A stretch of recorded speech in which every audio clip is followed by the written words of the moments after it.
Tervetuloa Motopori jakso 2 pariin. Mun nimi on Elias. Mun nimi on Xenia ja mitä viime jaksosta on kuukausi? Siitä on joku reilu kuukausi, mutta saatiin nyt aikaiseksi vihdoin jakso 2. Ei jäänyt yhteen jaksoon. Niin musta tuntuu monet podit saattaa olla silleen, että äänitään se yksi jakso, ollaan innoissaan siitä, sitten ei löydy enää aikaa ja ei saada tehtyä. Mutta meillä ei missään vaiheessa ollut mielessä, niin että tämä jäisi tähän. Että talvi todennäköisesti tulee olemaan meillä silleen se semmoinen tehokkain aika, että silloin ei pysty prätkäillä niin riittävän enemmän aikaa niin podiikin varten. Totta. Mutta joo, meillä on mielenkiintoiset aiheet tänään podcastissa. Prätkäilystä puhutaan jälleen. Joo, puhutaan, no käytän nopeat kuulumiset, just kuukauden ei olla mitään kerrottu. Ja sitten vähän just nyt on ollut niin kuumat kelit, että ehkä siitä, että miten sitten on helteellä ajaminen ja myös pääaiheena ehkä toi rahan säästö moottoripyöräilyssä. Kun tosi monet nuoret varsinkin haluaisi aloittaa moottoripyöräily, mutta kyllähän se vähän jännittää, kun siellä tulee sitten kallis prätkänosto, sitten kalliit vakuutukset, sitten ajovarusteet, mielellään niin kuin laadukkaat. Ja sitten kypärää ei suositella ostaa mistään torista, että mistä sitten kypärän ostaa ja niin poispäin. Että ne on kyllä semmoisia hyviä aiheita. Hyviä aiheita. Ja tässä vaiheessa kiitokset joka ikiselle teistä, jotka olette kattonut edellisen jakson. Siis tosi mukava vastaanotto silleen tälle meidän podcastille. Et melkein 2000 kuuntelu- tai katselukertaa ainakin Tuben puolella. Mä en ole ehtinyt katsoa Spotifys vielä silleen statistiikkaa. Mä en muista, mutta sielläkin on ollut kuuntelukertoja ja kaikilla juttu. Ja positiivinen palaute ei ole pelkästään jäänyt silleen sinne kommenttikenttään Tubessa, että niinku, miten tuolla julkisilla ilmoilla metsikä on kävellyt, niin porukka on silleen tullut kehuun ja niinku kiittänyt siitä, että niinku ollaan lähdetty tekemään tätä hommaa. Että ei niinku aikaisemmin ole ollut tämmöistä podcastia ja sitten, että vihdoin tämmöinen on tullut ja tässä on niinku aika paljon potentiaalia niinku käydä läpi mielenkiintoisia aiheita. Ja teidänkin just kommentoikaa aina, me kirjataan ylös kyllä silleen, niinku, jos teillä on jotain hyviä ideoita ja aiheita just jaksoille, mitä juttuja meidän pitäisi käydä läpi, niin sinne kommenttikenttään vaan ainakin Tubes. Mä en tiedä, pystyykö Spotterissa kommentoida. Ehkä saatte enemmän Pystyy mun mielestä, joo. Joo. No, jos Spotifyn podi pystyy myös kommentoida, niin kommentoikaa sinne. Mutta me otetaan aiheita vastaan. Me koetaan käydä noita asioita läpi sitten täällä niin kuin podcastissa. Ja moottoripyöräilyyn tai moottorurheiluun liittyviä juttuja. Ja ehkä joskus joku Q&A-podcasti voi niin, myös nimenomaan. Ja sitten viimekin jaksossa oli just kommentti esimerkiksi siitä, että niin kuin ensimmäisen prätkän ostosta, niin sekin varmasti tulee sitten niin kuin tässä jaksossa esiin. Mutta tosiaan, ootko nyt paljon ajellut ja onko sulla vieläkin sama prätkä vai onko sulla taas uusi prätkä? Ei ole vaihtunut nyt.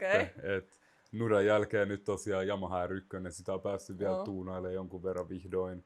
Et kiireinen kauden aloitus on ollut, paljon koittanut just vaan tehdä noita prätkiestelyvideoita. Kawasakinkaan nyt ollut silleen yhteistyöt, kiitos siihen suuntaan, on ollut ihan sika siistiä niin päästä tekemään noita videoita. Z9 oli siisti Kawasaki, sitten just Z-tonni 100 päässä ja sitten oli toi Eliminator 500 SE. Niin makea päästä testaamaan Kawasaki. Ne on vähän vieraampia pyöriä ollut sille itselle, että vaikka Japanin pyörät on tuttuja, niin ne on ollut vähän vieraita. Mutta Yamaha R1 nyt, siihen on laittu risomaa kiinni, uusia valoja taakse. Pitää vielä pikkusen kosmeettisesti laittaa sitä prätkää kuntoon ja vähän silleen jarrunesteet vaihtaa ja jäähdytysnesteitä ja tälleen. Mutta silloin nyt kruisailtu. Kyllä mulla on tullut R1 joku 2 tonnia tyyliä täyteen. Tämä on kyllä hyvä, jos me puhutaan tänään vähän tuosta prätkän niinku huollosta, koska mä en ole vieläkään huoltoa mitenkään mun prätkää ton talven jälkeen. Okei, kai sä oot ketjuun rasvannut. No. Se on ollut koko ajan tallissa, niin siellä on lämmintä, niin mä nyt oletan, että se on suht fine. Mulla on ollut vähän silleen nyrkkisääntönä, että pari viikon välein mä ite rasvan ketjut. Pari viikon välein. Ehkä silleen 200 kilometriä saattaa olla vähän liian tiheä tai silleen. En mä ihan noin usein ite, mutta jos on ollut sadepäiviä, niin sit silloin pyrin niinku myös rasvaa vähän silleen tiheemmin niitä ketjuja. Ja sit niitten peseminen silleen tonnin välein suunnilleen meitsi pesee. Tai siis silmällä näkee aika hyvin, että missä kunnossa ne ketjut on. Sen takia mä tykkään, jos on esimerkiksi kultaiset prätkän ketjut, niin sit se silleen niin. Sä haluat myös pikkusen enemmän, että ne pysyy silleen freshin näköisen, niin sit peset niitä. Mä aloin just miettiä, kun eilen olin ajelemassa ja tulin just me kuvataan tätä podia joskus 9 aamulla ja mä tulin eilen vasta 1 kotiin, kun mä olin ajelemassa just joku 4 tuntia, niin kyllä mä siinä ajoin yli 200 kilsaa, musta tuntui yhteensä, että siinä tulisi aika usein täytyy sitten niitä hoitaa. Joku, sit on semmosia esimerkiksi, onko se nyt Cobra-niminen niinku lisälaite, minkä saa prätkään. Et se on semmoinen niinku moottoripyörän ketjujen automaattirasvain. Aha. Ja se pidentää niinku ketjujen elinikää ihan sika paljon. Mun tekisi mieli melkein jopa hankkia semmoinen, mutta siinä esimerkiksi käyttöohjeessa on just, että niinku suunnilleen aina kun sä käyt tankkaamassa, eli 200 kilometrin välein, niin pistää se hetkeksi päälle, sitten se tiputtaa ihan snadisti sille öljyä sinne ketjuihin. Ja sitten se rasvaantuu, varsinkin kun ketjut on lämpimät ajosta, niin silloin, silloin se rasvaa niinku kaikista tehokkaiten. Niin sit just se Cobra-laite on tosi hyvä. Se maksaa jonkun huntin, mutta sit miettii silleen, että sä saatat säästää jo siinä ihan sikan rahaa.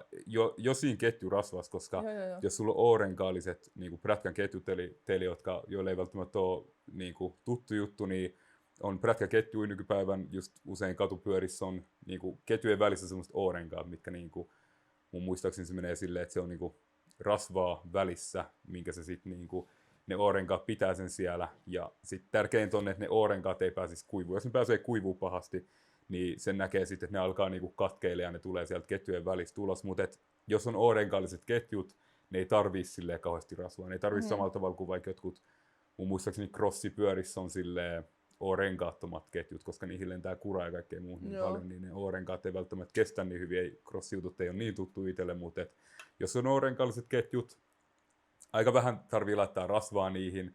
Muistan, kun mulla oli mun KTM Duke 390, niin ne oli vielä aikoja, milloin mä en tiennyt prätkän ketjujen rasvaamisesta niin paljon. Mä heitin vaan silleen paljon rasvaa niihin ja lähdin ajaa. Ja sitten niin myöhemmin, kun mä sain A-luokan prätkää ja otin vähän enemmän selvää noista jutuista, niin tajusin, että okei, sä voit kyllä rasvaa ne kunnon ne ketjut, mutta sitten pyyhi se ylimääräinen rasva. Että niihin ketjuihin ei niin varsinaisesti tarvii niin paljon sitä rasvaa sillä. Mutta en mä tiedä, toi huntti ei kuulosta silleen pahalta verrattuna niinku muihin prätkäkuluihin, mitä yleensä tulee. Ei se silleen, jos miettii sitä, että ketjurasvapullo kuitenkin se maksaa joku 15-20 € riippuu mitä ostaa, mitä merkkiä, mutta sitten että niinku kauden aikana kyllä sanoisin, että heittämällä menee varmaan 2 pulloa silleen ketjurasvaa itselläkin.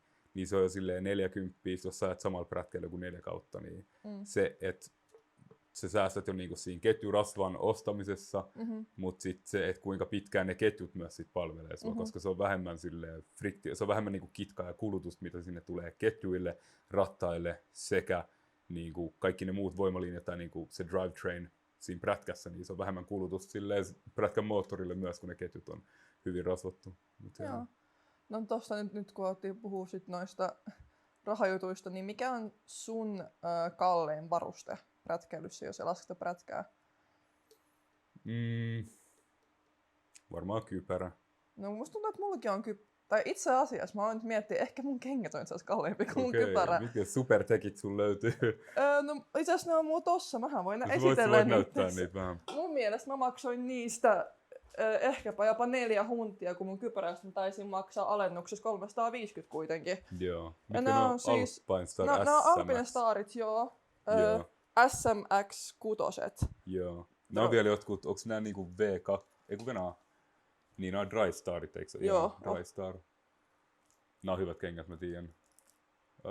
Joo, V3. Joo, just näin mä katson, koska mulla on V2 näissä bootseissa. Okei, aivan. Ne on hyvät, mutta nämä on paremmat tyylit. Ja nämä on niinku paremman näköiset myös. Mutta ne on Gore-Texia ja nää on niinku, näissä on Dry Star kalvo. Joo. Mun muistaakseni, niin sit se on niinku, että nää on, no, kai tää on parempi kuin Gore-Tex. Mä en ole varma. Täytyy ottaa selvää. Kommentoikaa joku sinne alas, jos joku tietää, että kumpi on parempi. Nää on kivan näköiset. Ne on kivan näköiset. Ja siis mä muistan, kun mä olin siellä kaupassa, itse asiassa kun mä kävin ostaa kengät ihan niinku silleen fyysisesti, niinku kivijalkamyymälästä, niin siellä ei ollut hirveä iso valikoima, vaikka mä kävin niinku todella monessa eri kaupassa. Oli aika pieni valikoima, ja siellä oli just noi, ja sitten siellä oli pari muuta, ja ne oli ne kalliimmat. Ja mä olin täällä, että no mä en haluaisi ostaa niitä kalleimpia. Kokeilin niitä kaikkia, ja se oli hyvä just kun kävi sitten semmoisessa kaupassa, semmoisessa kaupassa, jossa oli niinku vielä prätkä silleen, että sä oot voinut laittaa kengät jalkaan, mennä istuu prätkällä, katsoisi, miten sä vaihdat niitä vaihteet, onko sulle mukavaa olla niissä. Niin kyllä mä siis huomasin niin ison eron vaan, kuinka paljon mukavampaa oli noissa verrattuna mihin vaan niinku muuhun malliin tai merkkiin. Niin sit jouduin ostaa ne. No ne oli kyllä tosi tyytyväinen ja ne on myös silleen, että niissä on tosi lämmintä. Mä muistan, kun mä sain prätkän kuitenkin silleen syksyllä ja ajoin ihan niinku, melkein niinku, no siis lumeen asti. Niin ihan siis nilkkasukalla menin noilla, ei tullut missään kohtaa kylmä, kun mä ajoin sinne. Yeah. Mä ajoin noilla niinku mun insin, kun mä sain mun sen erikoisluvan, tai mikä se onkaan, että sä voit kolmiolla ajaa. Joo, sen käsittälykokeen jälkeen, niin sit mä ajoin, kun Helsingissä ei ollut silloin enää insei aikoi siihen aikaa, niin jouduin ajaa Riihimäellä tekemään sen. Sitten minä aamulla Riihimäellä 3 asteessa ajan sinne. Mä muistan, mä luulen, että mun niinku, mä en tunne mun sormia, kun mä oon siellä Riihimäellä, mut jaloista oli lämmintä. Niin niinku, se oli kyllä iso plussa.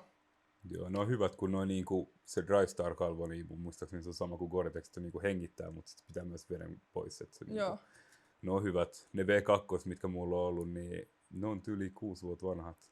Ja ne on edelleen silleen, niin mä voisin varmaan myydä ne torissa saada hyvät massit, koska kun sä pidät hyvää huolta noista varusteista, varsinkin niinku bootsit, jos niitä niinku kauden päätteeksi aina pesee kaiken kuran niistä veke ja sit niinku käsittelee. Mulla on jotain Motulin nahan semmoista niinku käsittelyainetta, niin sen avulla ne pysyy silleen tosi freshin.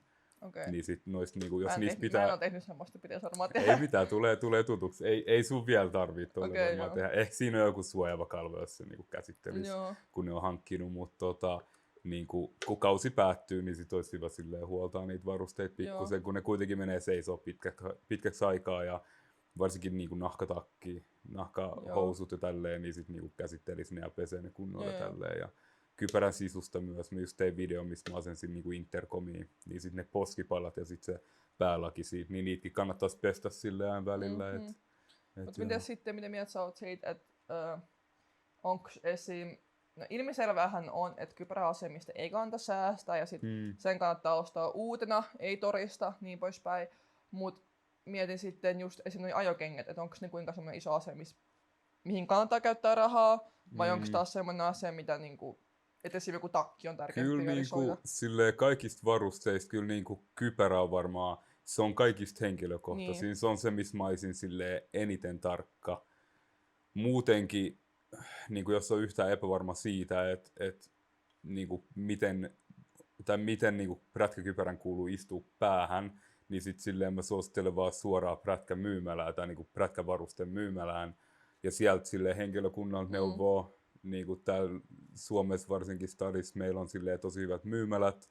Niissä on niin kuin hyvä henkilökunta, joilla on paljon niin kuin osaamista, niin ne kyllä osaa neuvoa sitten silleen niin kuin tietämättömille ja kokeneemmillekin kuskeille sit, niinku, että mitä varusteet etsii, niin sit se, että lähtee, jos niinku, tulee uutena tähän harrastukseen ja sit lähtee ostaa silleen, että on usein porukka saattaa olla budjetilla, niin näkee, että joku hyvä kypärä on niinku, niinku halvalla hinnalla torissa, niin sit sä et pääse välttämättä sovittaa sitä samalla tavalla. Niinku, kyllä mä kävisin eka ainakin ottaa selvää myymälässä paikan päällä, vähän kysyä niinku, neuvoja myyjiltä, jos niinku haluaisit ostaa käyttyä kypärää jostain torista. Et on niinku silleen pari semmoista tilanne, missä niinku mä voisin itse ostaa silleen käytyn prätkäkypärän torin kautta. Et kun nyt prätkäkypäriä sisällä muistaakseni mallikohtaisesti siitä riippuu, mutta siellä pitäisi aina lukea niinku se, että milloin se on valmistettu, se kypärä. Ja sit siitä voi vähän päätellä silleen, että kuinka vanha se on. Nuo kypärät kuitenkin, niinku, että vaikka niitä ei käytä, niin kyllä ne silleen niinku kuluu, että kun ne hengailee, ei ikin tiedä, missä niitä on säilytetty ja tälleen. Ja kun se on niin henkilökohtainen se kypärä kuitenkin, just niin kuin mä sanoin, silleen hygieniajutut ja kaikki tommoista. Ja sitten, että jos se on käytetty, niin miten, että onko se muotoutunut jonkun toisen päähän, se kypärä jo. Että pitäisi olla silleen, tosi vähän käytetty kypärä, ei mikään supervanha. Ja sitten niinku se myyjä, niinku, että mäkin olen ostanut paljon asioita torin kautta. Ja sulki varmasti on silleen kokemusta. Musta tuntuu tosi moni niinku ruudun toisella puolella tai kuulokkeiden toisella puolella pystyy samaistumaan, niin kuin, että torin kautta välillä on silleen sketchimyyjiä, niin jos menee ostaa prätkäkypärää, se on niin sketchimyyjä, niin en mä lähtisi ostaa siinä vaiheessa. Niin kuin just, noi asiat pitää täyttyä, että mä itse niinku, lähtisin edes suostelemaan kellekään silleen ostaa käyttyä prätkäkypärää. Mä oon myynyt kyllä pari kypärää silleen, omaa vanhaa kypärää käytettynä ja tälleen, mutta niinku, no, just mulla on toki Tube-kanava, mikä on ollut silleen jeesaa tuossa luotettavuudessa ja sitten noi toriarvostelut, niin sit porukka ei silleen räpäyttänyt edes 2 kertaa ennen kuin on päättänyt tehdä se ostopäätöksen. pystyy luottaa, että on niinku hyvin pidetty varusteet. Mutta just, että hanskat, takki, bootsit, tommoset ihan hyvin voi ostaa käytettynä. Joo. Kun niistä näkee kuitenkin, että niinku missä kunnossa ne on. Ja... Tuohon kypärään liittyen vielä, niin mä ainakin tein silleen, että no itse asiassa en käynyt kyllä missään fyysisessä kaupassa, vaan ihan tekoälyn kanssa analysoin, mikä sopisi mulle parhaiten. Okay. Mutta toki siinkin piti vähän käyttää omakin järkeä, että se tekoäly selitteli mulle, koska mä oon nainen, että se voi saattaa olla liian painava se kypärä mun niskaan, mutta siinä kyllä mä osasin itsekin päätellä, että no, onko se liian painava mulle vai ei. Mutta mä kyllä kattelin niitä hintaeroja, niin on kuitenkin näitä niin nettisivuja, no esimerkiksi XL-moto, tai on niitä kaikenlaisia muitakin, ilmeisesti se on joku iso kuitenkin ketju, että siellä on eri nimellä niitä nettisivuja, niin niillä on tosi usein kaikenlaisia niitä alennuksia esimerkiksi. Että saa niinku 50 tai jopa 100 eurolla halvemmaksi sen kypärän, että munkin mä ostin alennuksessa, se oli just niin 350 euroa oisko, ja kuitenkin ihan hyvä kypärää tällä. Tuo on niinku, kun tosi monet ihmettelee, että minkä takia vaikka verkkokaupassa saattaa olla halvemmalla jotkut tuotteet, just prätkävarusteista näkee paljon, että menee XL-motoon tai motokardiin tai FC-motoon. Sitten siellä on niinku tismalleen samat hanskat tai tismalleen samat bootsit silleen monta kymppiä tai jopa useamman satasen silleen halvemmalla kuin vaikka täällä meidän paikallisissa Storm-motorissa tai Eurobikerissa tai Bike-tiimillä tai Mototarhassa. Niin se tulee osittain siitä, että niinku se varastosaatavuus, sehän niinku maksaa liikkeille, että ne ottaa sinne hyllyyn säilytettäväksi noita kamoja. Nimenomaan, joo. Ja sit budjetin näkökulmasta mä suosittelen just sitä, niinku, että totta kai niinku, jos täytyy ostaa prätkää ja kenkiä ja kypärää ja kaikkea tommoista, niin siinä menee paljon rahaa, se on iso kertainvestointi, niin sit hankkii totta kai niinku, se on hyvä niinku säästää ja suosittelen itsekin aina säästää silleen rahaa.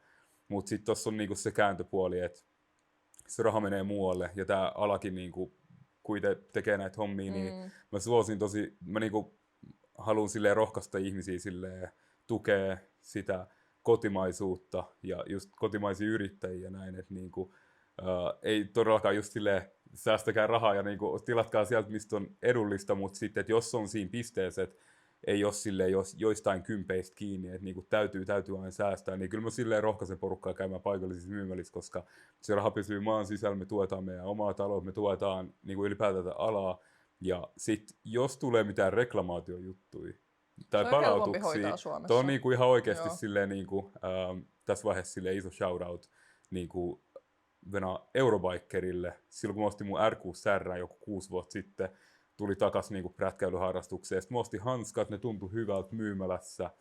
Ja nekin oli jotkut Huntin Alpine Starit. Mä ajoin niillä pari kertaa. Ja sitten mä olin silleen, että ei hitto, että nää on ihan sikahuono tuntuiset ajossa. Että nää on kooli ja isot.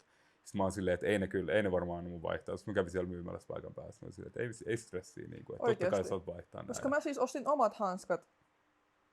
Mun mielestä, mä ostin samasta kaupasta, missä mä ostin mun kengät, mä en oo muista, mutta se oli joku niinku myös sieltä Eurobikerista joku samanlainen. Kuitenkin ihan kivijalkamyymälä. Ja siis muu kävi myös hanskan kanssa silleen, mutta muun ne on liian pienet. Joo. Ja mä siis oon nyt vaan kärsinyt. Et en mä oo halunnut, siis en mä jotenkin ajatellut, että ne edes niinku palauttais mua tai mitään. Niin mä oon vaan siis aina ajon jälkeen. Mulla on siis kuvia, missä mulla on joka ikisen ajon jälkeen ihan punaiset, ne onks niinku rystyset suomeksi. Ja sit niinku on ollut ihan haavoihin asti, kun nämä on mulle siis selkeästi liian pienet, varsinkin kun mulla on pitkät kynnet, niin sit... Mutta mä oon ollut vaan kärsinyt, mä olin vaan tähän, sä oot vaan päättänyt kärsiä, mä en aio valittaa. Joo, mut toi on niinku se kanta, niinku, että jos tulee reklamaatiojuttuja, kun niitä reklamaatiojuttuja niitä voi tulla silleen vaikka jonkun 2 vuoden päästä, niin kiva sit lähettää jotain prätkäkypärää jonnekin toiselle puolelle maailmaa. Kun sä voit mennä paikalliseen myymälään ja sit niinku saat heti palvelu ja hyvällä tuurilla saat heti uuden hyllystä, että sulle ei niinku kausi esimerkiksi keskeydy siihen, niin mä kyllä niinku mä rohkaisen porukkaa aina säästämään totta kai, mutta myös sitten, että jos on niitä tiettyjä kohtia elämässä, niinku, mistä silleen, täytyy säästää, niin sitten, että katsoisi, että se moottoripyöräily, niin jos sen ei ole pakko olla se, niin sitten silleen tuetaan alaa ja käydään paikallisissa myymälissä ja niinku, jeestaan näitä yrittäjiä. Itellä kävi tosi hyvä tuuri, kun mä ostin mun takin ja moottoripyörähousut, niin mähän sain siis 80 ihan uuden takin ja ihan uudet housut. Tosi hyvänlaatuiset. Sitten on jotenkin silleen, että tyyli mies oli myymässä sen vaimon vaatteet, koska se ei halunnut kaajalla senkaan enää vastaavaa. Se oli vielä hauska, kun se niinku pyysi niistä joku 150 €. Mä tulin sen luo ja mä olin tälleen, että mä en oikein tiedä, että istuuko ne hyvin mun päältä ja vastaavaa. Sitten mä kerron, että tää on mun ensimmäinen prätkä, ensimmäiset ajovarusteet. Sitten se oli mua tälleen, että mä myyn sulle ton puoleen hintaan, koska mä en halua, että sä kuolet. Ja mä olin tälleen, että okei, joo. Nyt 80 sain hyvät ajovarusteet, niin vieläkin ne host on mulla käytössä. Että. Joo, kyllä me itsekin on tehnyt kunnon torilöytöjä, että saanut yli jotkut 3 huntin Kevlar-farkut sieltä jollain 50 ostettua. Kun porukalla vaan jää silleen tavaraa hengailee nurkkiin ja sitten on silleen, no nyt pitää vaan päästä eroon ja sit sä löydät silleen jollain parikympillä jotkut hyvät farkut ja tälleen, niin kuin, että kyllä tuolla tekee niin kuin löytöi tuolla torin kautta. Joo. Ja sit tosta, no jos miettii taas niitä prätkiä, niin no, ainakin mun prätkä oli ostettu ihan niinku, mikä se autotori, mikä se niinku, Nettimoto, varmaan se, joo. Niin sieltä sitten aloin katsoa niitä prätkiä, silloin kun mä en vielä ollut edes tosissaan suunnitellut ostaa prätkää. Ja sit mä vaan löysin niin hyvällä hinnalla, että mä olin tällä, että okei, tää on niinku tää merkki, mun on pakko ostaa. Siis mun Kawasaki maksoi, siitä pyydettiin 4 600 ja mä ostin sen 4 400 mun mielestä. Ja vaan hyvä tuuri, että niillä ei ollut tarvetta enää sille moottoripyörälle, eikä ilmeisesti ollut myöskään suunnitelmissa ostaa uutta moottoripyörää, niin sit halusi päästä vaan eroon siitä. Niin. Joo. Mulla tulee mieleen tosta KTM Duke, minkä mä ostin. KTM Duke 390, se oli mun A2-luokan pyörä, niin mä ostin sen silleen suht loppukaudesta. Niin mä sain sen. Se oli vielä silleen, että sitä oikeasti myytiin niinku, se oli joku 4,5 tonnia tyyliin silloin. Siihen oltiin niinku vaihdettu penkkiä ja putkistoa ja kaikkea muut sirompaa, jotain KTM Power Partseja. Sitten mä heitin silleen vähän läpälle, se oli vielä niinku prätkämyymälä. Se oli tyyli, vitsi mä en muista mikä se myymälän nimi on, mutta se oli jossain Lahdessa. Ja sit mä heitin vähän läpällä silleen, 3200. Sitten oli silleen, joo, tuu hakee. Mä ainakin muistin, että se oli 3200 tai 3400. Anyway, se oli silleen päälle 4 tonnia pyyntiä. Sitten oli silleen, joo, että jos pääst viikonlopun aika hakemaan, niin saat sen. Sitten mä olin silleen, siis se on tosi kätevää. Aina sanoo vaan, että hei, mä oon valmis ostaa tällä hinnalla, mä tuun hakemaan sen tänään. Ja sit yleensä jengi suostuu siihen kyllä. Mut se oli niinku hullu, että kun mä lähdin hakemaan sitä, niin sit just mä ajoin sillä joku 1,5 kautta. Mä ajoin siihen kuitenkin hyvät niinku useamman tonnin mittaria. Ja siis mä myin sen silleen niinku just alle 4 tonnia. Et se, että mä sain ajettua siihen kilsoihin, mun ei tarvinnut edes tehdä siihen paljon mitään määräaikaishuoltoja. Ja sit mä sain siitä vielä enemmän rahaa kuin mitä mä niinku olin maksanut siitä. Totta kai mä myin sen kauden alussa sitten, niin silloin prätkien niinku hinnat on korkeimmillaan. Et prätkämarkkinat vähän toimii silleen, että kun kausi on alkamassa silloin eniten niinku pyyntiin, niin voi silloin niinku niin, se on kyllä hyvä pointti myös. Myyjämarkkinat, myyjät voi määrittää noita hintoja ja sit silleen hyviä pyöriä on rajallinen määrä. Mut et sit kun kausi on päättymässä, niin porukka on lopettelemassa kautta ja sit niinku porukka haluaa päästä eroon myös niiden prätkistä, kun ne on saanut tarpeeksi ehkä sit harrastuksessa hetkeä ja näin, niin markkinoilla on paljon pyöriä ja sit tulee talvisäilytyskulut ja usein kun ne prätkät, niin kuin sanotaan vaikka, että joku haluaa myydä prätkänsä, niin se, että jos se joutuu pitämään sitä vielä talven yli sitä ensi kesää varten, ja vaikka se saisi kesällä paremmat massit siitä, niin siinä on se riski, että kun talven aikana ne prätkät seisoo, ja vaikka meillä on täällä niin kuin Suomessa yleisesti hyvin niin kuin pidettyjä pyöriä, mutta talven aikana ne, niin kuin, riippuen varsinkin, niin kuin, missä sitä prätkää säilyttää, mutta ne voi sitten alkaa silleen, vähän vaatii jotain huoltoa ennen hengailee, varsinkin jos on joku kaasarikone, niin joutuu vähän kaasarijuttuja katsoa prätkissä ja tälleen. Ei ole tutuin maailma itselleen, en ole ikinä omistanut kaasariprätkää. Mutta just pitää vaihtaa öljyä ja sitten ehkä pitää vaihtaa renkaita, ehkä ketjuja ja voi olla jotain ruosteet, mitä nyt on alkanut näkyä. Niin sitten että se talven aikana tuleva semmoinen velvoite, mikä sitten ensi kautta varten odottaa, niin sen takia porukka sitten saattaa myös myydä halvemmalla sen prätkän niinku kauden lopusta, ettei tarvitse stressaa sit silloin niinku talven aikaa. Onhan se niinku paljon rahaa muutenkin, mitä sulla seisoo usein niissä prätkissä siis kiinni, ja porukalla on silleen rahoituksia ja tälleen, niin se on helppo sit. Sä pääst eroon siitä prätkästä, sit voit talvella niinku. Se on hyvä pointti, koska mä ostin sen mun prätkän just niinku kauden lopussa. Ja sen takia varmaankin se oli niin halpa mulle, mutta tosiaan tämä on halpa kuin halpa. Eihän 4 tonnia ole siis pieni raha, mutta jos miettii, että ne muut, mä katsoin siis ensinnäkin Kawasaki Ninjaa sekä Kawasaki Zetaa, Ja ne Kawasaki Ninjat, mitkä oli selkeästi paljon suostumpia, niitä oli enemmän myynnissä, niin ne maksoi siis yli 6 tonnin luokkaa, niin sitten kun on 2 tonnia niin, halvempi. oli siis niin edullinen pyörä luokkaansa. Ja mulla tuli mieleen, joku tuli laittaa mulle IGS-DM ja kysyi, että minkälainen se 400 on, niin sit mä en osannut kauheasti kertoa, koska ei mulla ole sitä pyörää. Mutta mun mielestä se on aika hyvä. pyörä. Siis, kyllä mä siis sanon, että hyvinhän se kiihtyy siihen 100:een ja tosi nopeasti. Ainut vaan, mihin mä kiinnitin huomiota ja mihin myös esim. Eilinkin, kun mä annan mun kaverille ajalla sillä, niin hänkin heti sanoi mulle siitä, että nyt tulee tosi random termejä muut, kun mä osaan käyttää prätkätermiä, mutta siis kun vaihtaa vaihetta, niin joutuu vaihtamaan todella niin kuin tiivistä tahtia 3. vaihteelle, koska se ei esim. 1-vaihteella kiihty melkein mihinkään. Niin se, niinku, se huippunopeus 1-vaihteella niinku se tyssää. Siis jo tosi pieni. Niinku, tai siis kyllä sä voit, mutta se prätkä alkaa huutaa sulle. Et kyllä siinä nousee kierrokset. Joo, pelkästään siis 2-vaihteella, jos mä ajan, niin 40 kilsaa tunnissa alkaa niinku valittaa jo. Et on pakko vaihtaa 3 tosi nopeasti. Niin se on niinku ainoa, mikä muu tulee mieleen, mihin mä heti kiinnitin huomiota. Mutta sitten 3 se tosi nopeasti kiihyttää siihen niinku 90-kin ihan ilman mitään ongelmaa. Sitten 4 ei ole mitään ongelmaa enää.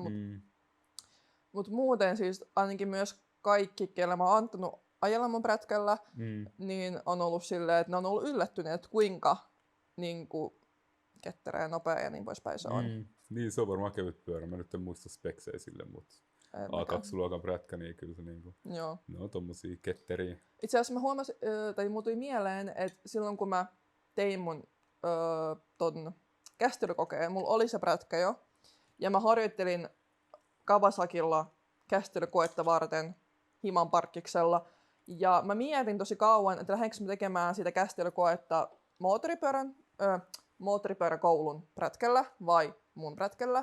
Ja mä sitten päädyin, että mä tein sittenkin sen moottoripyöräkoulun prätkällä, joka oli joku Bemari 310 G. Siinä oli 350 kuutiota, jotain vastaavaa. Että oli vähän kuin ei ole niin monta kuutiot kuin tuossa Kawasakissa, mutta siis oli kunnon laiva. Että se oli tosi painava. Mutta siinä oli esimerkiksi Kawasakissa on paljon. Ja siihen tuli mieleen, että mun Kawasakissa meni tosi helposti noi jarrut lukkoon. Siis joku hätäjarrutus on jopa helpompaa tehdä sillä Bemarilla. Ja muutenkin. Jarrut lukkoon, eikö sinun ABS kuitenkin siis No on, mutta jotenkin en mä tiedä, se tuntuu. Voi olla, että ne ei mene ihan mä en tiedä, anyway. Mutta se vaan siis tuntui paljon jotenkin sille hazardimmalta tehdä hätäjarrutusta Kawasakilla kuin sillä Bemarilla. Joo. En tiedä, voi olla, että ihan omasta tuntumasta kiinni, mutta jotenkin tuntuu siltä, että niinku. Kyllä noin vaihtelee, niinku, varsinkin jos on ABS, niin se vaihtelee vähän pyöräkohtaisesti, että minkälaiset ABS ne on. Mä tiedän, että mulla on vaan eturenkaassa, sen mä tiedän. Eikö siinä takana myös? Ei, mun mielestä siinä on vaan eturenkaassa. Tai no siis ainakin mä muistelisin niin, ja ainakin mulla on siinä eturenkaassa semmoinen ABC-tarra, mutta takana ei oo. Joo. Kyllä mä uskon, että siinä takarenkaassa myös. Se pitää fact-checkaa, mutta kyllä sä voit katsoa siitä nopeasti, että onko siinä. Sä voit tässä niinku jäppää sen aikaa. Mutta noi niinku vaihtelee silleen noi ABS-järjestelmät. Mulle kun mä hommasin Husqvarnan Nuraa, niin mä harkitsin, että hankinko mä ABS-version vai niinku ei ABS-version. Joo. Siinä prätkässä ei yleisesti muutenkaan mitään ajoavustimia. Siinä on pelkkä niinku rain mode, mikä meinaa, että niinku sateella se ottaa kaasun vasteesta pikkusen pois. Niinku silleen, että se ei ole niin äkäisen tuntunen prätkä. Mutta siitä oli niinku ABS-versio siitä Nurasta myös, mutta mä en halunnut hankkia sitä, koska sen ajan niinku se ABS-järjestelmä, mikä siihen oltiin laitettu, niin se oli aika niinku primitiivinen, se ei ollut kauhean hyvä. Ja sitten sen lisäksi, se nyt harvinainen pyörämalli ei mene sen syvällisemmin Nuraan, mutta vaikeet löytää varausia tai ylipäätään jos tulee ABS-järjestelmän ongelmia, niin vaikea huoltaa, mutta ne vaihtelee eri pyöräkohtaisesti, että miten hyvä ylipäätään, niinku, minkälaiset jarrut on, minkälaiset ne puristimet on, niinku männät kautta sylinterit, ja sitten, minkälainen se ABS-järjestelmä, minkälainen se ABS-pumppu on ja kaikkea tämmöistä. Niinku. Plus se pyörän massa, se vaikuttaa myös, ja se ajoasento ja ergonomia ja kaikki tommonen. Joo. No mä just googlasin, niin olit oikeassa. ABS on sekä etu- että takarenkaassa. Mutta en mä tiedä, mun mielestä mä oon kokeillut useampaa prätkää. Jotenkin, vaikka mä just kysyin myös täältä Googlelta, että onko hänen mielestä Kawasakilla herkät jarrut, ja se väittää, että ei ole, niin ainakin omasta mielestä on kyllä paljon herkemmät kuin missään muussa prätkässä, mitä mä oon testannut. Mutta mä oon tosiaan testannut vaan näitä 400 tai alle 400 prätkiä, että mä en ole vielä ollut itse ajanut tonnista, niin varmasti se on ihan eri kokemus, niin mua on vaikea vertaa siihen. Kyllä noi on sit, kun niinku, joskus se pääsi testaa jotain R1 tai Panigale tai noita jotain tommosia tonnisia Kawasakeja, niin sit niinku huomaa sen, että kun on silleen huippukomponentteja prätkäs, niin ne on kyllä aika kipeitä silleen, että kun ne on tehty rataa varten ja ne on tehty menee kovaa ja ne on tehty myös pysähtyä kovaa, niin siinä on kyllä silleen iso ero silleen, koska A2-luokan pyörät on kuitenkin, ne on vähän niinku kevareit vielä siinä mielessä, että ne täytyy tehdä kustannustehokkaaksi silleen, että porukalla on varaa myös niihin. Ei niinku monella A2-kuskilla ole vielä mitään niinku just A-luokan budjettia silleen prätkiin, niin täytyy säästää jostain.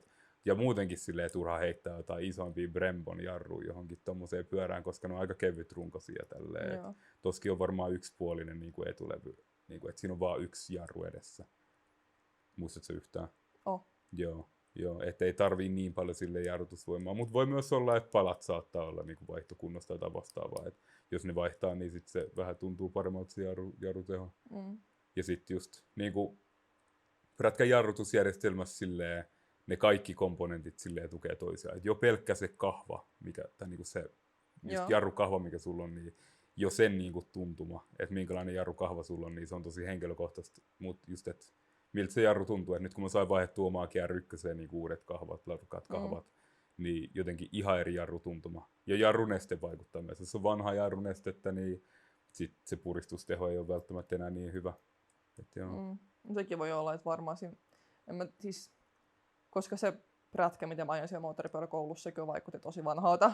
En mä tiedä, voiko se jotenkin vaikuttaa, että sen takia... No ainakaan sä et ole joutunut ajaa prätkällä, missä on rumpujarrut. Oot sekin kuullut semmosesta?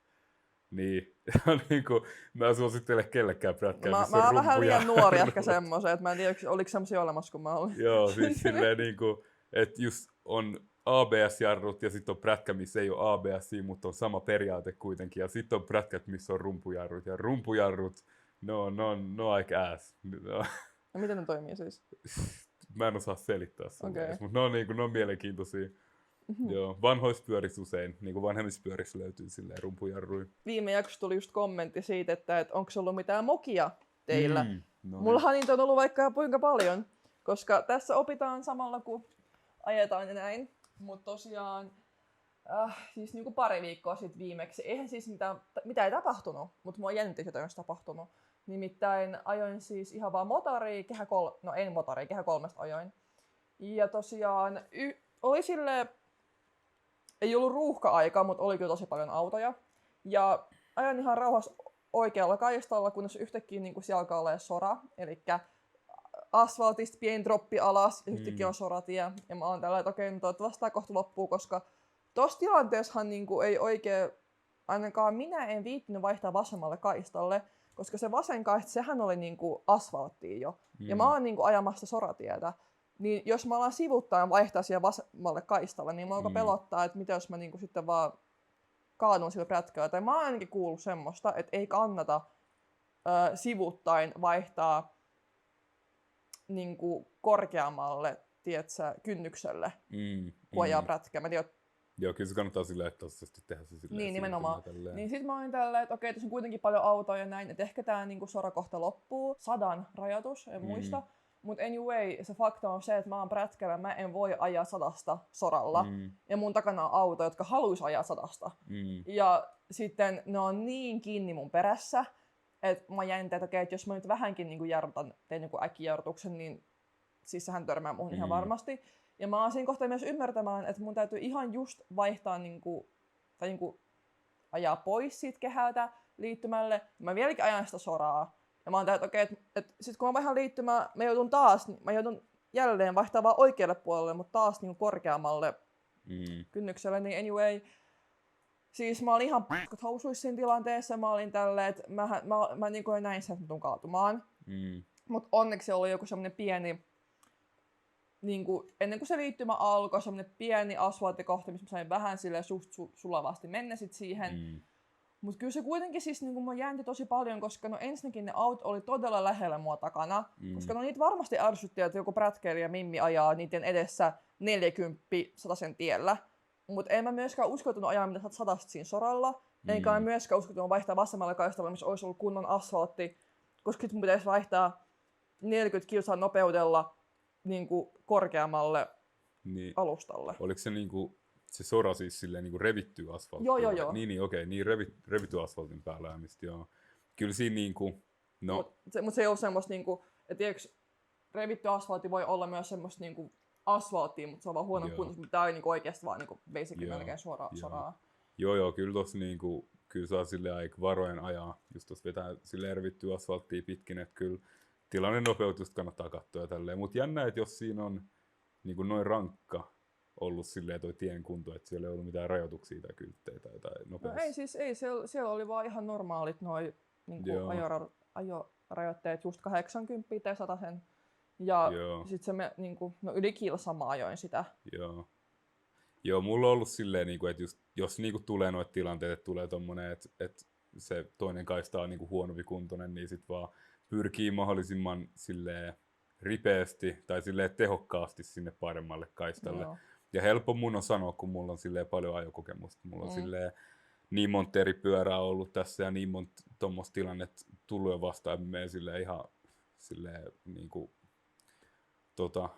lihasmuistista sitten, että ei siinä niinku liikaa stressaa tai mieti sitä semmoista koroketta, mikä siinä tulee just siinä välissä, kun siinä on se revitty ja ei revitty asfaltti, mutta just, että niinku koettava pyrkii prätkällä pois siitä ja sitten niinku ei jää vähän niinku porukan jalkoihin.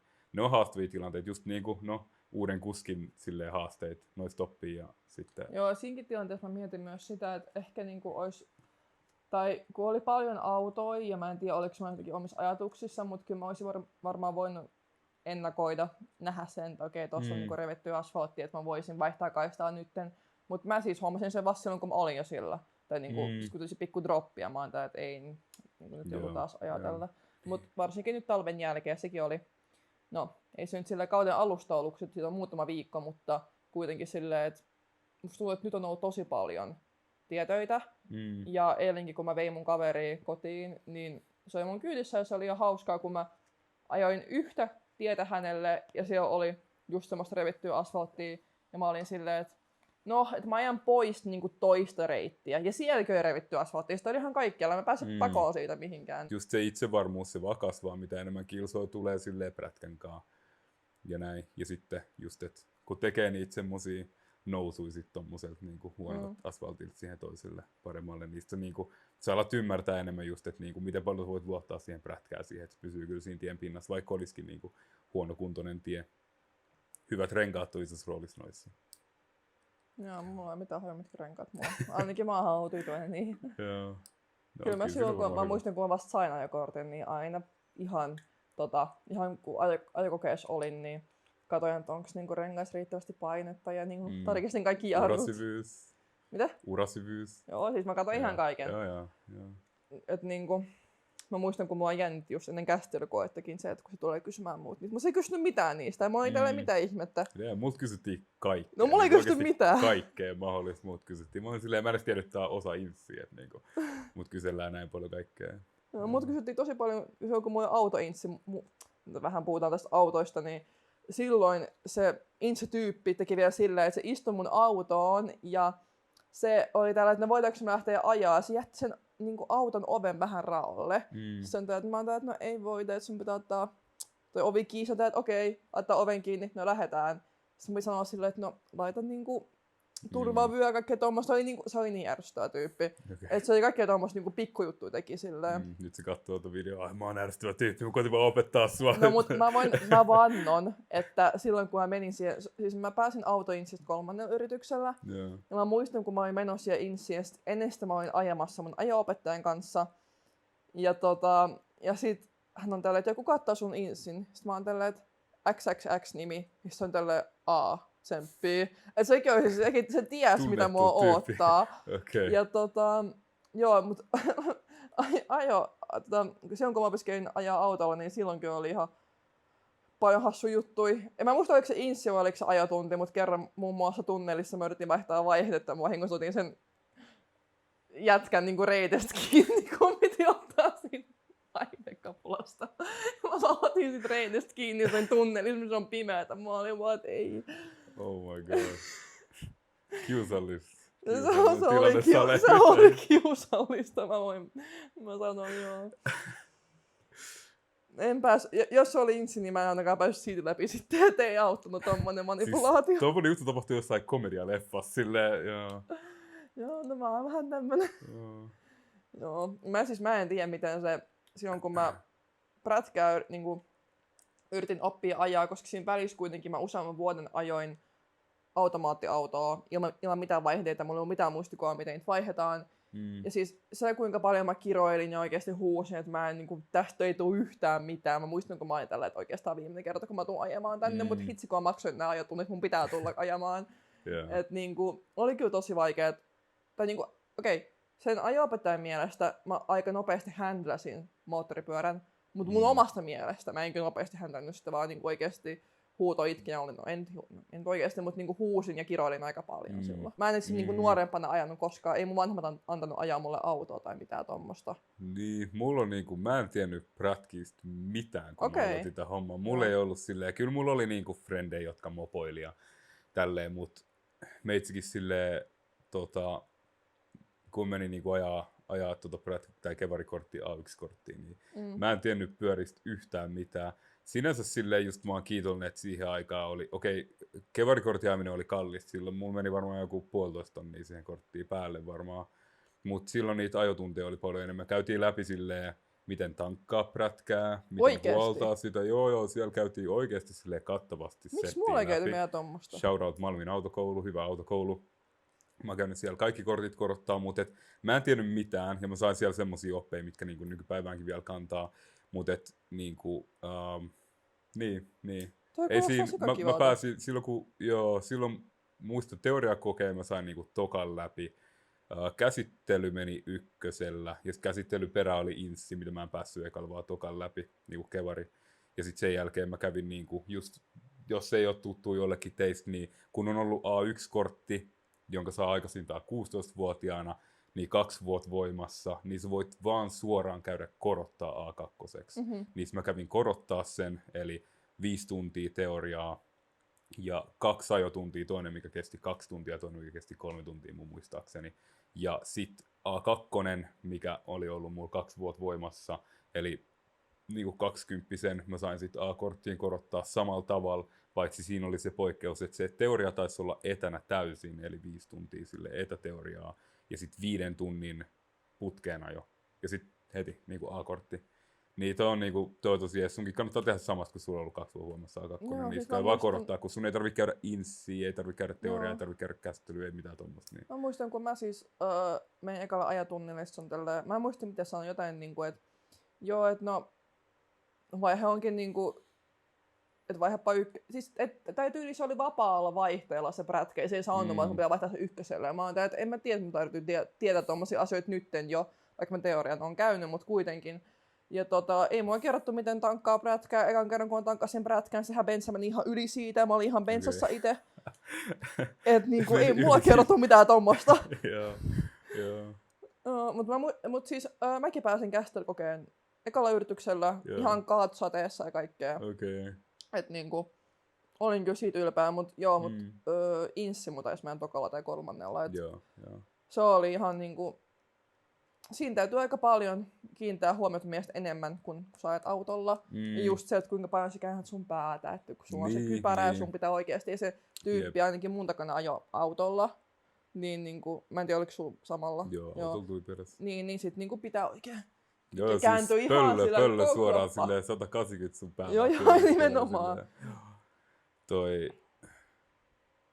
Jotain mulla oli vielä autokoulusta. Niin, se, että kun nuoret tulee paljon kysyä meitä silleen neuvoja, että niin kuin miten valmistautuu teorikokeeseen ja käsittelykokeeseen inssiin. Mun neuvo silleen, nukkukaa, niin kuin levätkää hyvin ennen sitä päivää. Se on varmaan mun niin numero 1. Totta kai silleen opiskelee ja harjoittelee hyvistä varten ja tiedä sun silleen, taidot ja pyydä rohkeasti lisää ajotunteja, jos siltä tuntuu, mutta niin kuin, nukkukaa. Se on niin kuin, ihmismieli tarvii silleen lepoa, että se pysyisi skarppin.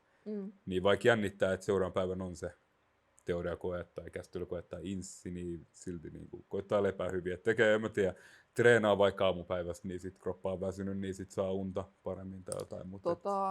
Mulla tuli mieleen tosta, että silloin kun mä niin aloin budjetoimaan, että paljon mulla menee rahaa siihen kortin hankintaan, niin mä muistan, kun siellä autokoulussa oli niin S, M ja L ja tuli XL-paketti. Ja mä otin sinne M-paketin, mihin kuului siis kuitenkin, olisiko se ollut 5 tai 6 ajotuntia. Ja kyllä kun mä tulin sinne, niin se niin ajo-opettaja sanoi mulle heti melkeinpä, kun sanoin silleen, että mä en ole ennen ajanut niin moottoripyörää, että mä oon ollut vaan skoba. Niin sit se on tälleen, että joo, että no sä tarvii enemmän kuin 6 tuntia. Ja niinhän mä tarvinkin jonkun 8 vai 9 tuntia yhteensä.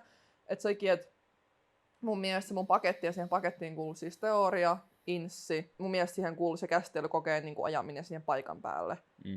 Toki se käsittelykoe maksoi erikseen, mutta anyway.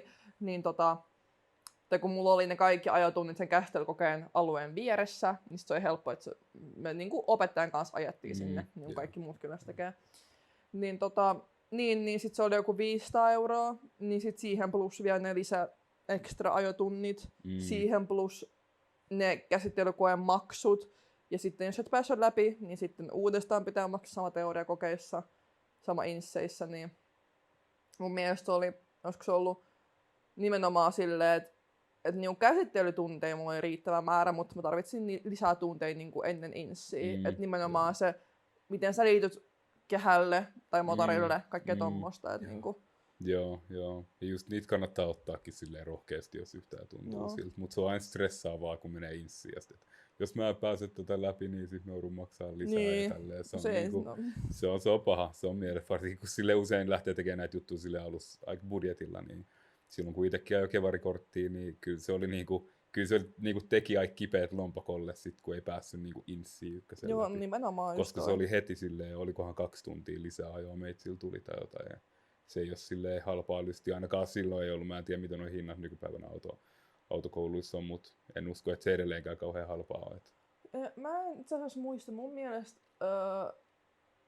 about huntin luokkaa oli 1 tunti, joka kestää 45 minuuttia ainakin Niin, ja mulla. kyllä se käyttäisi se huntin mieluummin johonkin muuhun silleen. No nimenomaan. Saatu hyvät prätkähanskat. Mutta siis ainakin, niin varmasti kaikissa muissakin ajokouluissa, mutta ainakin mulla, niin sit siihen hintaan kuului kyllä niinku kaikki nämä ajovarusteet ja prätkä. Niin, että kyllä mä ymmärrän, mistä hinta tulee, mutta kyllähän se aika kallis on. Toivoisin, että pääsisi läpi niin kuin Niin, nimenomaan, joo.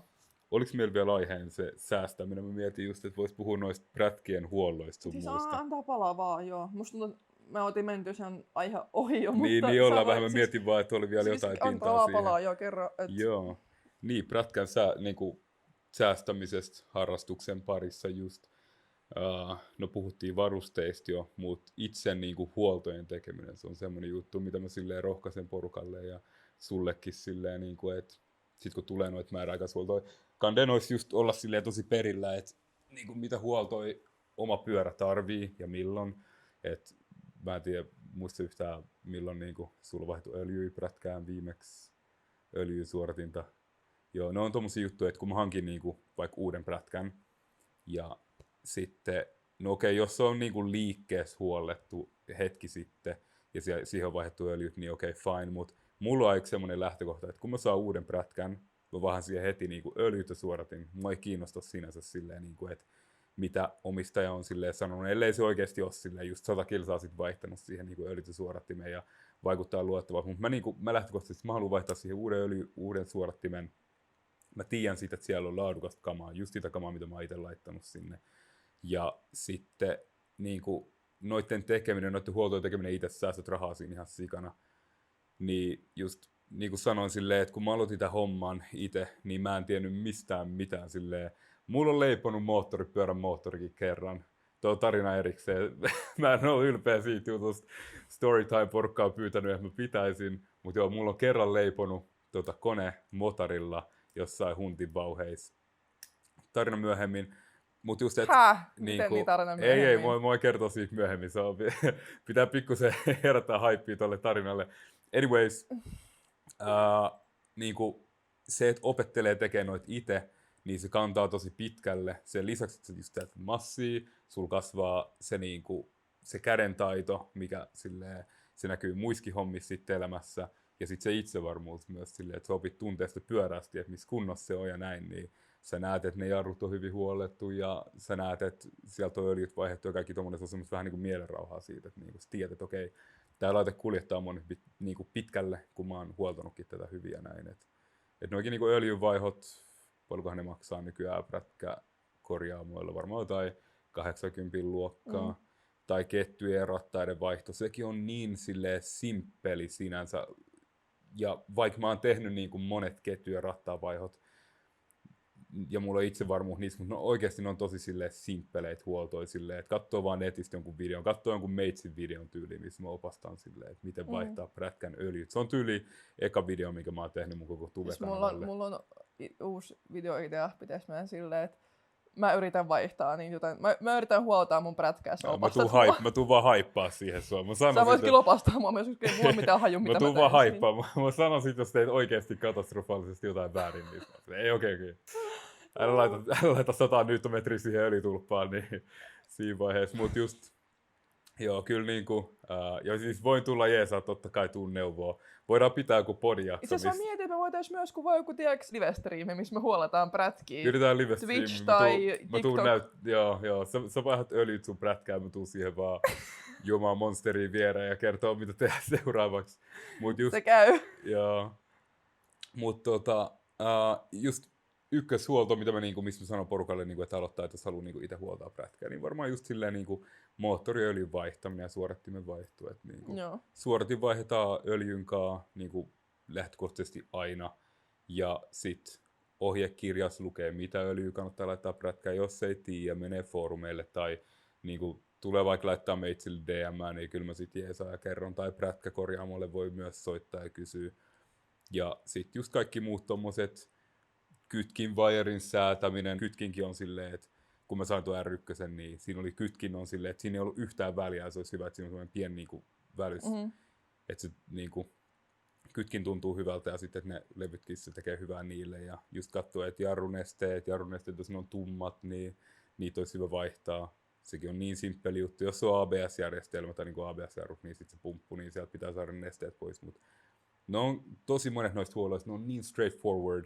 Ja sitten, että jos sä meet niinku viemään korjaamolle ne, niin siis totta kai sä saat aina sit silleen hyvin huoltua prätkää, jos sulle ei ole aikaa ja sä arvostat sitä takuut, minkä sä saat sille duunille, niin 100% vie sinne, mutta jotenkin niinku itse tykkää duunailla noita niin paljon ja sit tykkää niinku säästää rahaa.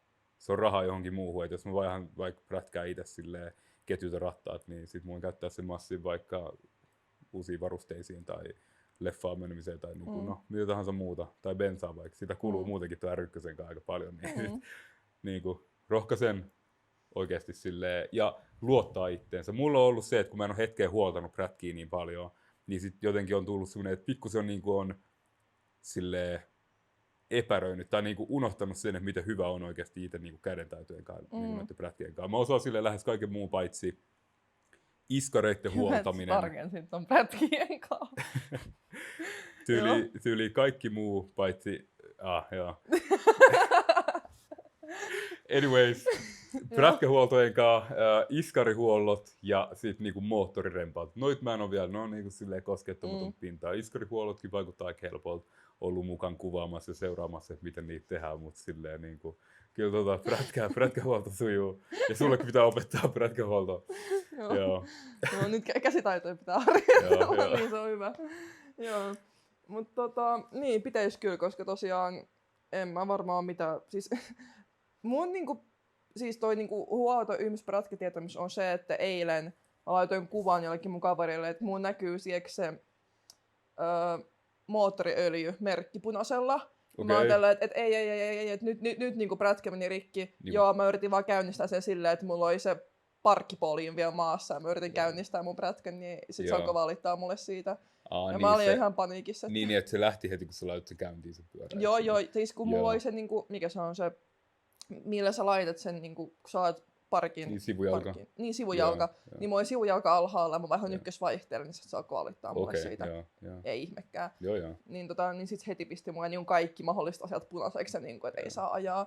Sitten mä olin ihan tällä, että mikä juttu, että tää meni rikki. Mut, Joo, toi onkin just niin kuin monet pyörät, niin niissä saattaa palaa se se öljyvalo, niin kuin, kun käynnistää prätkää esimerkiksi, mutta mä en ole varma, että onko se vaan merkki siitä, että niin kuin, siis jos se jää palaan, niin sit se on silleen huono juttu. Aina jos on punainen valo jossain mittaristossa, niin kannattaa silleen niin kuin alkaa katsoa vähän, että mistä niin, johtuu. Mutta alkaa palaa vaan, jos niin oikeasti, no nimenomaan jos yrittää käynnistää prätkän sillä, että se sivu alkaa ahalla, niin eihän mä voi ajaa sillä, niin sit se ei niin kuin anna myöskään mun käynnistää sitä. Joo. Mutta just, olikohan niin kuin Yamaha R7, mun muistaakseni, niin siinä oli silleen, että se palaa hetken se valo. Ihan vaan kun sen käynnistää, ihan vaan vähän niin kuin, että se kertoo, että se toimii se valo. Että sit jos se jää palaa, kun sehän on, että kun sä laitat niinku virrat päälle vaikka prätkässä tai autossa, niin sit siinä palaa kaikki merkkivalot hetken just sen takia, että sä näet, että ne toimii ne merkkivalot. Joo, mullakin, silloin kun mä käynnistän prätkän, niin mulla palaa ABC-valo. Mä tiedän, että se on päällä. Joo, ABS-valo, niin. Mut niin, ABS. No, ABC, anyway. Sitä mä olin sanomassa vielä, että niin eikö Yamaha R7 ole se A2-prätkä? Sen saa, joo. Joo, niin mun mielestä se oli se, minkä mä alun perin katoin itselleni ennen Kawasakia.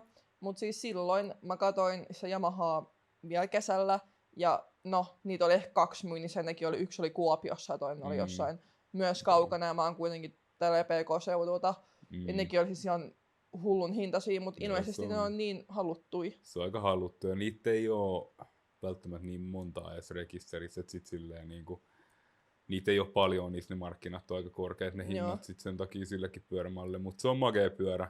Se on, R7, jos niinku rupeaa puhumaan lisää silleen, se on siisti pyörä, mutta mä oon alkanut häiritseä sen maski siinä. Se on niinku, siinä on jotain, mikä siinä on vähän silleen off. Ehkä kun siinä on keskellä semmoinen niinku iso kirkas valo. Koska R6 maski on paljon siistimpi. Se on paljon siistimpi. Ehkä mä laitan tähän jonkun kuvan, miltä R7 ja R6 maski näyttää, jos mä jaksaa editoida tähän podcastin videoon. Mutta joo. En mä tiedä, onko ysäripyörät sulle muuten tuttuja tai silleen? Joo. Ja sun pitää käydä kattoo. Kyllä sä tiedät, mistä mä puhun sitten. Juu. Mut siis on se siisti. R7 on hieno pyörä. Se on hieno pyörä, mutta se maski voisi olla vähän siistimpi. Siis mä tiedän, mun tuli vaan R7, tai siis se miksi mä halusin sen alun perin, niin silloin kun mä aloin katselemaan eri prätkiä, niin mun lähtökohta oli se, että hyi, prätkät on niin kovaäänisiä, mutta sitten silloin kun mä kuulin R7, se on silleen aika clean. niin ainakin mä olin silleen, että toi niinku kuulostaa hyvältä ja se myös näyttää hyvältä, mutta tosiaan ei vaan sit löytynyt itselle sopivaa, ja mä oon tähän tyytyväinen tuohon Kawasakiin, ja mä varmaan tuun ajelemaan sillä vielä. Siis kun mä ostin sen Kawasakin, niin mähän suunnittelin, että kun mä sain sen niin halvalla kuitenkin, sen 4400, ja se kuitenkin oli ajettu silleen 800 kilsaa, että niinku tosi vähän. Niin mä olin 800 kilsaa, joo, ei mitään. alle 1000. Ei se niin, sisään ajettu siis vielä. Nimenomaan. Ja mä olin ihan tällä, että no niin, että mä myyn tän niin kalliimmalla, mitä mä ostin sen, mutta tosiaan eilen mä ensimmäistä kertaa just tiputin sen. Vaikka mä laitoin sivujalan ja kaikkea, niin se tie oli niin silleen, niinku, mikä se on? Epätasainen, joo. Niin sit se vaan niin kaatui siellä toiselle puolelle. Joo. Ja sit siinä putkessa on niin naarma, että eihän sitä nyt voi myydä niin kalliolla, mitä mä olisin voinut myydä sitä ennen. Mutta eiköhän sekin voisi hoitaa toki, mutta onko siinä vakioputki kiinni? En mä tiedä. Niin älä kysy mun tommosia no, kysymyksiä. lukeeko siinä mitään? Musta tulee nolo tästä podcastista nyt. Ei mitään, ei siinä. Kokematon motorista. Sulla on vielä varaa olla silleen tietämätön näistä jutuista. Lukeeko siinä Arrow tai Leo Vince tai Akrapovic tai mitään siinä kyljessä siinä putkessa? Ei varmaan. Ei varmaan. Sitten se on varmaan vakioputki. No, mutta voit vaihtaa siihen jonkun mölyputken tilalle ja sitten sä saat sen kalliimmalla myytyä ja sitten siinä ei se on kyllä totta. Niin joo, siis ihan, joo, on vakioputki. Okay, no nyt mä tajusin, mistä puhut. On vakioputki, joo. Koska tosi moni on myös puhunut, että voisin niinku hankkia jonkun kivemman näköisen sinne ja kivemman kuulosen. Se on niinku putkiston vaihtaminen, niin tuon turvallisuusaspektissa myös semmoinen, että on niin kuin sanotaan, että loud pipes save lives. Että se prätkä pitää ääntä, niin porukka kiinnittää enemmän huomioon siihen.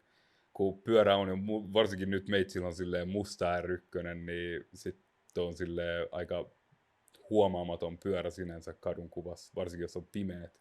Niin kun se pitää ääntä, niin se sitten kompensoi sen neest, miten kapea ja siro ja pieni ja pimeä se pyörä on. Kun me ollaan puhuttu nyt niin tuossa säästämisestä, niin kai pitää ottaa esiin myös se, että kun on niitä motoristeja, jotka suosittelee Temusta ostamista, putkia ja visiireitä ja näin, niin mites me siihen sanotaan? Toi mun uusi kypärä, niin se visiiri, mikä siinä on, toi tuntuu varmaan on niinku, Temusta. Ei, on Temusta.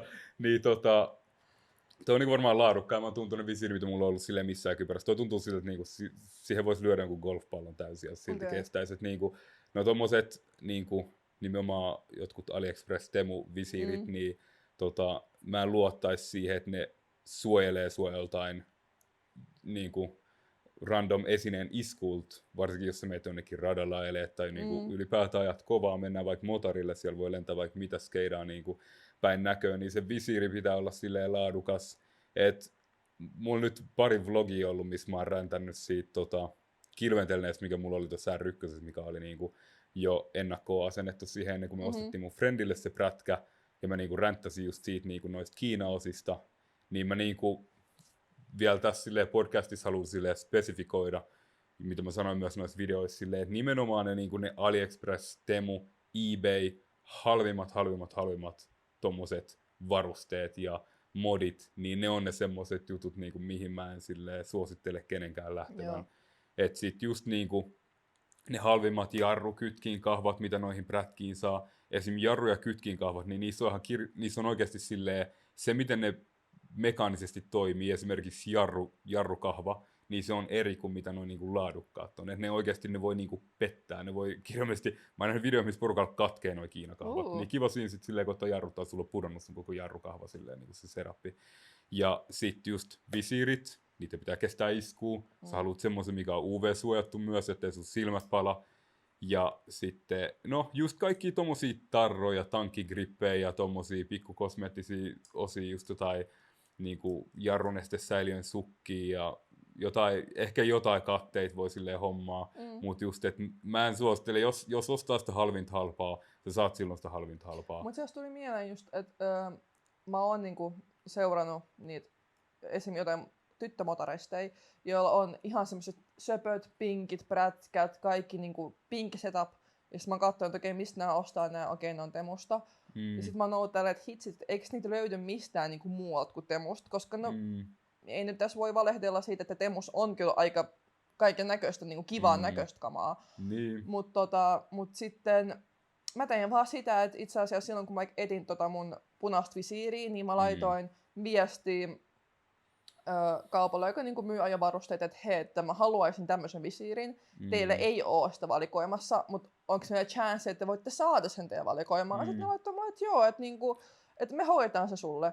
Ja se on niinku aika hyvä just vinkki myös siihen, että jos oikeasti haluaa jonkun kivan lisäosan ja sä et itse löydä sitä mistään tai löydät mut jostain niinku jenkeistä, että et halua maksaa tulleja ympäri, niin sit sä oikeasti oot yhteyttä johonkin Eurobikersiin tai muihin mahdollisiin liikkeisiin ja sit kyllä ne löytää sen sulle todennäköisesti. Joo, just se niinku, että no just kun mä teen nyt Mototarhan kanssa yhteistyöt, niin kun se on vielä niin uusi se niin myymälä, niin siellä niillä ei välttämättä edes ole, niillä on paljon valikoimaa nyt esimerkiksi siellä niiden verkkosivuilla, mutta ei ole kaikkea, mitä on saatavilla. Joo. Niin sen takia just kannattaa väliin niin tiedustella, että ei, että onko mahdollista saada vaikka jotain tämmöistä, että on kattanut esimerkiksi Alpine Star R10, se on suosittu kypärä, niin sitä ei välttämättä niinku ole saatavilla verkkosivuilla kaikilla niinku, tai monella prätkä niinku, varusten myymälässä, mutta ne voi silti saada sen, jos sä vaan niinku, pyydät niiltä ja näin. Ja sitten just niinku, mä haluan vielä palata tuohon niinku, Kiina-kamoihin silleen, niinku, että niitä laadukkaita, on mun LS2, tuo on kiinalaisvalmisteinen moottoripyöräkypärä.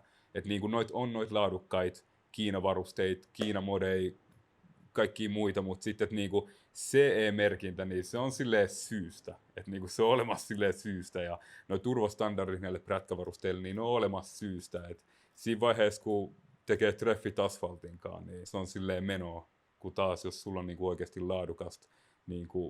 laadukkaita varusteita, eikä mitään AliExpress niinku Temu halvint krääsää, niin siis siinä on ero.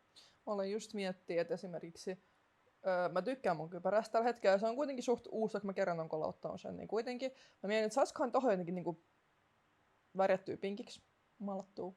Pitäisikö se niinku olla joku semmonen, että pitääkö mä ottaa johonkin liikkeen yhteyttä, vai saisiko se jotenkin itse hoidettua? Ai niinku maalaiset on koko kypärä? Ja mä haluan pinkiksen, joo. Musta tuntuu, että se on helpompi ostaa vaan joku pinkki kypärä. Olis meillä jotain aiheita vielä tossa? Ei, ihan loppuun oli vaan niinku semmoset, että loppusuunnitelmat kesästä, että onks mitään miittejä tai matkoja, mihin on suunnitellut menevän prätkällä? Ei nyt sinänsä varmaan, nyt kun on saanut R1 vihdoin valmiiksi, mulla on Panigale V4S ja R1 tällä hetkellä silleen ajossa. Vaikea päättää, kummalla prätkällä haluaa niinku ajella, koska molemmat on siistejä ja Rykkönen on vielä meitsille niin uusi. Mä oon vihdoin saanut saumaa, niinku, kun just Meitsin kanavalla tarkoituksena on se, että mä esittelen silleen muiden ihmisten prätkiä, niin nyt Ysäri on päässyt testaamaan semmoista kevaria, mä sain siitä tehtyä videoa. Nyt tulee Panigalesta video, ja mun pitäisi koittaa vielä ehtiä monia muita prätkiä. Mulla alkaa elokuuskin yksi tuotanto, niin sitten se vähän vie mua pois silleen näistä mun omista prätkijutuista. Niin mä koitan vaan saada niin paljon prätkiä kuvattua kuin mahdollista, mutta vihdoin tuo R1 alkaa olla siinä mallissa, että pystyy niinku joinaa kaikkia niinku illan tapahtumia näin, että yksi päivä meni ajelemaan ja sitten siinä oli se halppis kilventelinen ja se oli käärinyt itsensä sinne lokariin melkein. Niin kaikki tommoset on hidastanut, mutta nyt se prätkä on silleen niinku kunnossa ja aika niinku huolettomia kilsoja, koputtaa puut totta kai, kun prätkät on prätkiä ja niillä on tapana välillä hajoilla ja ne tarvii huoltoa ja kaikkea tommoista, mutta koittaa vaan nyt ajella niin paljon kuin mahdollista, ehkä jonnekin ulkomaille sitten talven vasta, että koittaa vaan nauttia. Mä tykkään kesän olla Suomessa, koska niin nauttii tästä säästä niin paljon kuin pystyy. En mä tiedä, tuolla muissa Euroopan maissa on sen verran kuumaa. Että... Joo, täällä on hyvä. Täällä on muutenkin liian, siis 2-7 astetta meitsäkin himassa, se on niin, vähän liikaa. Niinku, täällä on mukava keli ajaa, mutta esimerkiksi eilen mulla oli tommonen mullahan on niinku yläosna semmonen bodysuitti Pandamotosta, missä on niitä suojia. Sitten mulla oli ne housut ja mulla oli siellä, että mulla oli housusta sikakuuma, mutta mulla oli kuitenkin viileät yläkropasta. Ja niinku pitää vielä keksiä joku semmonen hyvä keskitie, koska noi kelit on just semmosia, että niinku, jos mä laitan bodysuitin ja takin, mulla tulee kuuma. Pelkää bodysuitin mulla on kylmä. Ehkä joku hupparikantta saattaa päällä sitten, mutta niinku, kyllä noin heilteellä ajaminen on vähän semmoista, että sä saat lähteä silleen, että sulla on kuuma ja sit parin tunnin päästä sulla on sika kylmä. Siis kyllä mä sanon, kun ajelee tuolla stadissa, niin kyllä tekee mieli vaan vetää läbärit jalkaa ja shortsit ja niin squidin näköisen kuskin kuin mahdollista, mutta just mulla nyt on Kevlar-farkut ja sit löytyy hupparia ja jotain nahkatakkia ja tälleen, niin että pyrkisi aina siihen, että on ne varusteet päällä, koska sitten ikinä ei tiedä, että milloin on se päivä, kun seuraat johonkin onnettomuuteen ja sitten se on aika jees, että suun noita kamoja päälle. Et ei nekään siis suojele silleen loputtomia, että on tilanteet, missä niinku, ihan sama mitä varusteet sulla on päällä, niin siinä käy pahasti, mutta ne aina tekee silleen jotain, kun sä menet maahan. Ja näin. Mitä sulla on nyt tältä kaudelta toiveita tai suunnitelmia? Mulla ei oikein ole mitään. Mä varmaan, tämähän on ensimmäinen semmoinen kesäkausi, että kun mä sain prätkäkortin syksyllä ja mä ajelin vaan hetken sillä niin kuin syksykelissä, mä vaan niin kuin nautin siitä, että oikeasti voi esim. Olla pelkällä bodysuitilla, että kun mullahan on niin kuin, tahki, housut, niin mä haluaisin kyllä nahkasta, mä en ole löytänyt vielä mitään kivaa, mutta se on tänne, se on kun mulla on se jäätävä kangastakki, jäätävät kangashousut, niin mulla ei ole yhtä kiva olo kuin se, kun mä oon vaikka bodysuitilla ajan. Niin ei myös, niin kuin tietenkin se on myös helpompi liikkua sitten siinä, kun verrattuna siihen takkiin. Varsinkin kun mulla on takissakin suojat, niin mulla on niin sekä takissa suojat että mun bodysuitissa on suojat, niin mulla on tuplasuojat päällä. Niin, että mä haluan vaan niin kuin just nauttia tästä hyvästä kelistä ja ajella silleen kivoissa vaatteissa. Ja ehkä just nyt kun on hyvä sää, niin vois miettiä noita prätkän tuunailuita silleen just, että joku pinkkikypärä tai huoltaa prätkää. Sä voit heittää siihen jotain tarroja tyyliin. Tai siis kyllähän noita pystyy maalaamaan noita vai kypäriä. Korvat? Ei. Anime-korvat. Turrikorvat. Ei sitten. Joo. En edes tiedä, mihin ne siis menis. Mulla ei mitään haju, miten niitä asentaa edes. Sun ei tarvii tietää. Okei. Joo. Mut varmaan tässä vaiheessa wrap-upataan tää jakso. Kiva, että päästiin nyt nauhoittaa kakkosjakso ja saa nähdä milloin kolmonen, tai niinku milloin seuraava jakso päästään nauhoittaa. Koetaan tehdä tätä silleen säännöllisesti nyt ainakin ja talvella varmaan sit viimeistään. Että niinku, tää podcasti, tää on kiva, niinku, että ollaan nyt saatu täys johonkin momentumiin. Ja olisi niinku, ainakin nyt voisin yrittää vihdoin itsekin. Yritin jo viime jaksossa tehdä kaikenlaisia lyhyitä reels-klippejä ja kaikkea tommoista, mutta eihän mä ole ehtinyt tai mitään. Ja myös olisi kiva sitten, mä voisin saada joku yhteistyö, että vois kuvaa jossain vaikka pautaliikkeessä sen sijaan. Niin, kyllä se makea tässä on vähän prätkiä niinku taustalla. Niin, nimenomaan. Se olisi kyllä. Mulla on tavoitteen just niinku talvella hankkii ehkä jotain vähän isompaa tuotantotilaa, että pystyisi tehdä niinku näitä prätkijuttuja enemmän ja tälleen. Ja mullakin tulee pentu huomenna, kun pentu on tässä juoksentelemassa ympäri kämppää, niin se vähän vaikeuttaa tätä. Haluatko kertoa siitä koirasta? Mulla tulee huomenna pentu. Et niinku, sen nimi on sitten, siis mä itse asiassa mietin, mikä nimeksi sen tulee. Ja mä aloin miettiä, se koira on siis harmaa, että mitä harmaita asioita voisi olla. Ja mulla tuli ekana mieleen Vanne. Ja sit mä olin Vanne. voinko mä ottaa mun koiran nimeksi Vanne? Tai Mopo?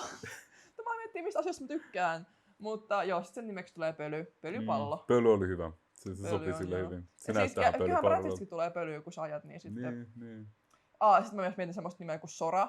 Mä yritin miettiä, teikö asioita, jotka on vähän semmosia harmoja, jotka liittyy jotenkin asioihin, mitä mä tykkään tehdä. Tykkään prätkällä, niin sitten. Kuulemma Vanne ja Mopo, ei mun kaverit oikein tykännyt siitä ideasta. vähän liikaa, että siis Pöly on hyvä. Se näytti ihan pölypallilta se koira. Se oli sepän näköinen. Noniin. Se on hyvä nimi. Jes, ei tässä muuta. Lopetellaan tämä jakso. Kommentoikaa jotain mielenkiintoista esimerkiksi, mitä haluaisitte kuulla, että ensi jaksossa käsitellään aiheena ja ylipäätään. Kertokaa, mitä mieltä olitte tästä podista. Että niin kuin vähän pidempi jakso nyt kuin viime kerran veikkaan, että ollaan ainakin tunti jäppäilty tässä. Ja hei, kiitos kun kuuntelitte ja nähdään ensi jakson parissa. Joo, moro!